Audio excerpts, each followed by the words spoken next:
Une trêve internationale terminée, bien sûr l'une des dernières avant cette Coupe du Monde 2026.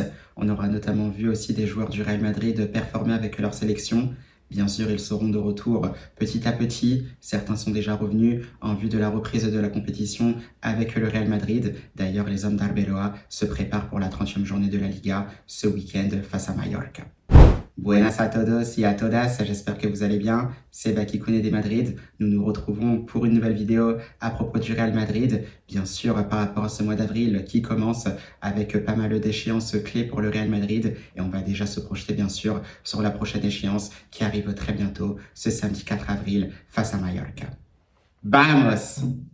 Eh bien, los chavales, un plaisir donc de vous retrouver donc pour cette nouvelle vidéo à propos du Real Madrid.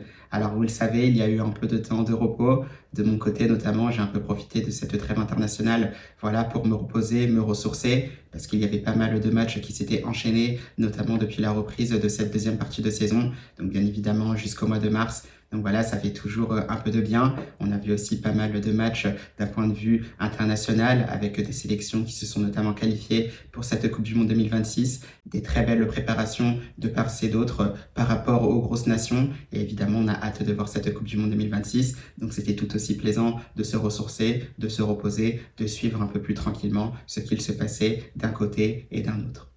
Alors évidemment, on revient aussi sur le Real Madrid, puisqu'on a vu pas mal de joueurs du Real Madrid jouer avec leur sélection, que ce soit des joueurs comme Vini, Mbappé, Camavinga, Tchouaméni, Federico Valverde, on a eu aussi du Brahim Diaz et bien sûr d'autres joueurs, Arda Güler notamment aussi.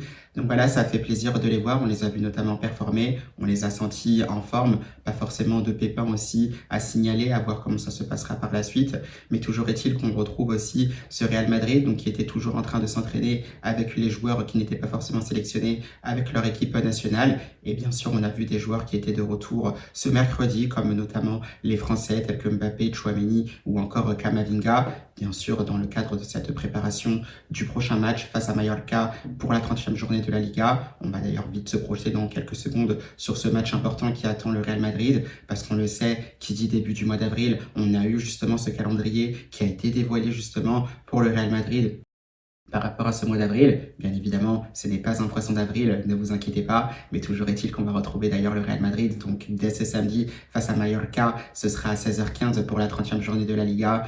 Nous le savons, cette double confrontation en Champions League face au Bayern Munich en quart de finale de la Champions League. Le match aller le 7 avril du côté de Bernabéu à Madrid, avant le match retour le 15 avril du côté de l'Allianz Arena à Munich. On le sait, grosse affiche face à l'un des favoris pour la victoire finale à cette Champions League. Un Real Madrid qui aura donc fort à faire. Bien évidemment, on retrouvera ces deux équipes-là très bientôt et évidemment on se projettera sur cette grosse affiche et bien sûr sur ce classique européen. Bien sûr, entre deux, il y aura un match de Liga, ce sera la 31e journée, face à Girona le vendredi 10 avril. Donc bien sûr, ça arrivera très vite pour les hommes d'Arbeloa. Alors évidemment, il y aura aussi un match notamment face au Deportivo Alavés ou encore face au Real Betis, parce que nous le savons, il y aura une semaine de repos, ou du moins un week-end de repos, étant donné qu'il y aura aussi la finale de la Copa del Rey entre l'Atleti et je crois que c'est la Real Sociedad. Donc évidemment, le Real Madrid, pas concerné, ne jouera pas, ce qui laissera un week-end de repos avant de retrouver les hommes d'Arbeloa face au Deportivo Alavés, puis face au Real Betis pour conclure ce mois d'avril. Alors après, c'est vrai qu'en cas d'éventuelle demi-finale, je ne sais plus exactement quand sont les dates. Alors peut-être que ce sera à la fin du mois d'avril, peut-être aussi au début du mois de mai. On verra bien ce qu'il en sera. C'est peut-être aussi un calendrier qui pourrait légèrement changer pour le Real Madrid en fonction de ce qu'il se passe en Champions League.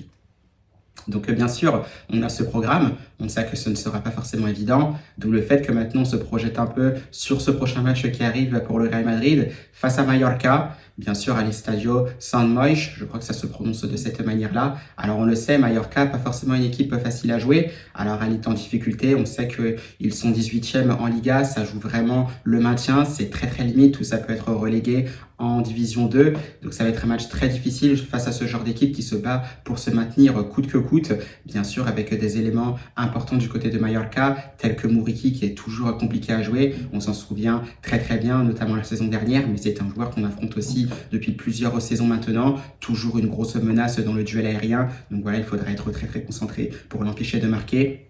Parce qu'on le sait, ce joueur-là arrive constamment à faire la différence grâce à ses coups de tête. Bien sûr, très très fort dans le jeu en pivot, il sait parfaitement garder le ballon, parfaitement faire jouer ses partenaires. Donc on le sait, menace importante, Muriqi.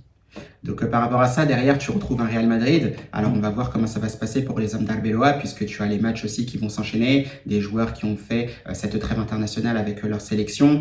Évidemment, bien sûr, d'autres matchs qui vont s'enchaîner derrière. Donc voilà, il y a cette fatigue qui peut s'accumuler derrière. Ça va être important de bien gérer tout cela, à voir comment ça se passera pour des joueurs tels que Mbappé, Vinicius Junior, les Camavinga, Bellingham, du Thiago Pitach, les Tchouaméni, Rudiger, Trent, Courtois, bien sûr, qui est blessé, donc ça reviendra pas forcément tout de suite. Donc il y aura aussi Lunin, bien sûr avec les latéraux tels que Carreras ou encore Fran Garcia. Donc c'est vraiment toute une revue d'effectifs qu'il faudra bien gérer pour Arbeloa pour éviter un maximum de blessures. Parce que là on arrive à la dernière ligne droite dans cette saison 2025-2026 et les moindres détails vont compter. Les moindres détails seront importantissimes pour le Real Madrid.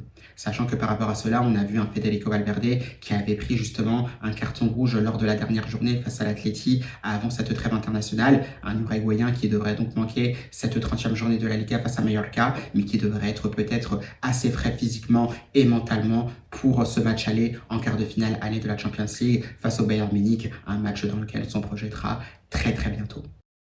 Donc voilà, au niveau de ce qu'il se passe pour le Real Madrid, derrière ça, on sait que le Real Madrid est aussi l'équipe la plus forte à domicile cette saison en Liga. On le sait, les Madrilènes ont cumulé 30 points à domicile. À l'extérieur, par moment, ça peut être un peu compliqué vu qu'il y a eu des contre-performances, notamment lors de la première partie de saison. On en a vu une aussi, je crois que c'était face à Osasuna. Donc voilà, ce qui ne permet pas forcément au Real Madrid d'être premier de la Liga alors qu'ils étaient bien en début de saison. Mais voilà, on sent qu'il y a une physionomie qui change. Voilà, une équipe du Real Madrid qui a l'air d'être dans une meilleure dynamique. Mais attention, moi, vous le savez très très bien, je n'aime pas forcément les trêves internationales et reprendre juste après, parce qu'on sait que par moment, il peut y avoir des moments de relâchement. On n'arrive pas forcément à se reconcentrer tout de suite. Et on sait que le Real Madrid se fait très très souvent piéger au retour des trêves internationales. Donc il faudra être vraiment vigilant pour les hommes d'Arbeloa face à cette équipe de Mallorca. Donc évidemment, tu as aussi cette confrontation à distance avec le Barça avant un Classico qui arrivera le 10 mai du côté du Camp Nou. Ce sera bien sûr à 21h, un match qui sera certainement décisif si le Real Madrid ne fait pas de faux pas d'ici là. Donc on verra bien ce qu'il se passera. Mais dans tous les cas, c'est un Real Madrid qui devra absolument gagner face à Mallorca, coûte que coûte. Donc voilà, Los Chavales, pour ma part, c'était à peu près tout. Je pense qu'on va pas forcément faire une vidéo trop longue, ne pas s'attarder trop longtemps sur ce qu'il pourrait se passer. L'essentiel aussi, c'était de voir ce qui attend le Real Madrid pour ce mois d'avril. Évidemment, se projeter un peu sur ce match face à Mallorca, voilà, faire quelques mises au point au niveau du classement en Liga. Mallorca qui est 18e, qui est actuellement relégable. On a un Real Madrid qui est toujours 2e à 4 points du Barça, qui se bat évidemment pour le titre, des échéances importantes qui arrivent, notamment face au Bayern en Champions League. Une confrontation difficile aussi face au Betis, bien sûr, à la fin du mois, du côté de l'Estadio Villamarín, si le Betis se joue d'ailleurs toujours dans ce stade-là. Donc voilà, pas forcément évident, mais on attend de voir ce qu'il se passera pour le Real Madrid. On reste évidemment confiant pour ce qui nous attend, bien sûr en espérant de belles choses positives pour ce club-là. Donc voilà, c'est à peu près tout. Nous le savons déjà très très bien. On retrouvera Arbeloa en conférence de presse ce vendredi avant le match du samedi face à Mallorca. Hâte de voir les mots du coach espagnol, comment se sentent les joueurs, dans quelle dynamique on est, le fait d'être vigilant aussi, surtout après un retour de trêve internationale. Voilà, on attend bien sûr les mots du coach espagnol avant cette 30e journée de la Liga face à Mallorca. Donc voilà, Los Chavales, c'est à peu près tout pour cette vidéo. J'espère qu'elle vous aura plu. On se retrouve demain donc sur des extraits un peu plus courts, notamment par rapport à cette conférence de presse d'Arbeloa. Bien sûr, on arrive en fin de semaine, donc je vous souhaite évidemment un très très bon week-end et surtout à la Madrid.